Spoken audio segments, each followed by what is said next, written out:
8वीं मुहर्रम को क्या हुआ।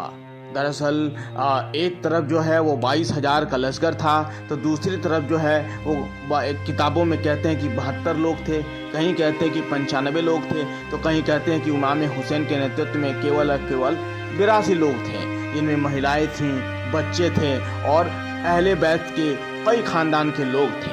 तभी जो है इमाम हुसैन ने यजीद के लश्कर से कहा कि हम यहाँ जंग करने नहीं आए हैं, क्या तुम हमें नहीं जानते कि मैं कौन हूँ? क्या तुम्हें नहीं पता कि मैं ताजदार मदीना अहमद मुस्तफ़ा मोहम्मद रसूलुल्लाह सल्लल्लाहु अलैहि वसल्लम का नवासा हूँ? क्या तुम्हें नहीं पता? इतने में जो है यजीद की फ़ौज जो है और भी ज़्यादा गुस्से में आ गई और कहा कि नहीं, या तो आपको बैत करना पड़ेगा यजीद के हाथों या फिर आपको जंग करनी पड़ेगी। इमाम हुसैन समझाते रहे कि हम यहाँ किसी से जंग करने नहीं आए हैं, हम जो है यहाँ आए हैं केवल और केवल इस बात को लेकर कि नाना का दीन बचाना है, क्योंकि जंग में जो है कहीं से भी किसी को फ़ायदा नहीं होता है। और हमारे नबी ने, उन्होंने कहा कि हाँ, हमारे नबी ने यानी कि हमारे नाना ने भी जंग करने से परहेज करने को कहा है। लेकिन यजीद के फ़ौज में कुछ ऐसे बददिमाग खुराफात लोग थे, वो मानने को तैयार नहीं हुए। उन्होंने कहा कि नहीं, जंग होगी या फिर आपको बैत करना पड़ेगा। तभी इमाम हुसैन ने कहा कि ठीक है। उसके बाद जो है इमाम हुसैन अपने खेमे में आते हैं और सबको जमा करते हैं और कहते हैं कि यजीद जो है मेरे खून का प्यासा है, वो मुझे मार डालेगा और तुम सब लोगों को छोड़ देगा, इसीलिए बेहतर है अकेले वो मुझे मार डाले, बाकी तुम लोग यहाँ से चले जाओ। लेकिन खेमे के लोग जो है वो हिलने को तैयार नहीं हुए। इमाम हुसैन अपने खेमे के लोगों को यही समझाने लगे कि तुम हमारे तमाम अहले बैत के लोगों को लेकर यहाँ से चले जाओ, क्योंकि यजीद जो है केवल और केवल मेरे ही खून का प्यासा है, वो मुझे मार डालेगा, बाकी जंग ख़त्म हो जाएगी। तुम लोग यहाँ से मदीना चले जाओ और वहाँ अपनी ज़िंदगी अच्छे से गुजर बसर करो।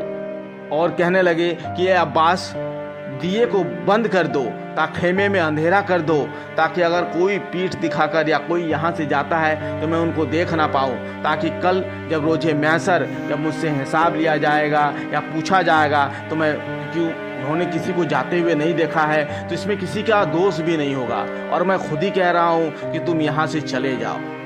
तभी जो है हजरत अब्बास जो है वो खेमे में दियों को बुझा देते हैं। चारों तरफ एक रेतीले रेगिस्तान में सन्नाटा पसर जाता है और इमाम हुसैन फिर थोड़ी देर बाद जो है सबसे पहले कहते हैं कि ए अब्बास, जाओ अब चिराग को जला दो।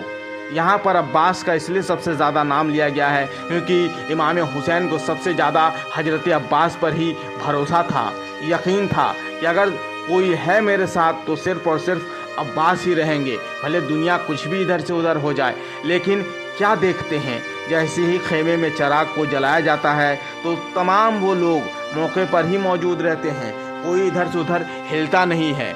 और देखते हैं कि सबकी आंखों में जो है वो आंसू हैं, सभी जो है ज़ारो कतार रो रहे हैं।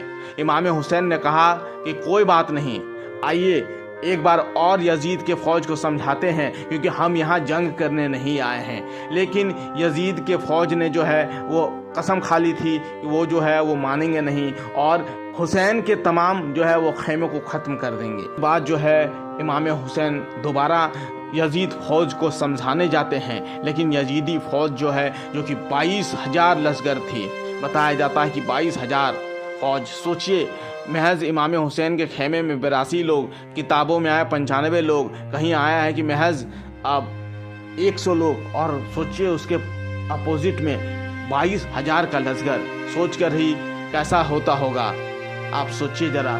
लेकिन उसके बाद जो है यजीदी फ़ौज नहीं मानती है और कहती है कि जंग कल से शुरू होगी, क्योंकि आपको पता है कि पहले के ज़माने में जंग जो है वो सूरज के दिन में होता था, यानी कि जब तक सूरज उगा हुआ रहेगा तभी तक जंग होगी। इसके बाद इमाम हुसैन दोबारा खेमे में आते हैं और कहते हैं कि आज की रात अल्लाह की इबादत कर लो, उस रब को याद कर लो जिसने ये पूरी कायनात बनाई, जिसने हमें बनाया, आपको बनाया, पूरी दुनिया को बनाई।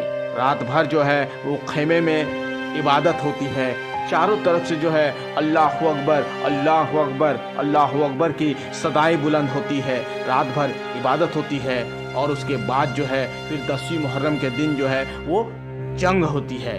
तो इससे साफ पता चलता है कि इमाम हुसैन यहाँ जंग करने नहीं आए थे। कुछ लोग कहते हैं कि इमाम हुसैन को पता था ये होगा वो होगा, करबला गए थे।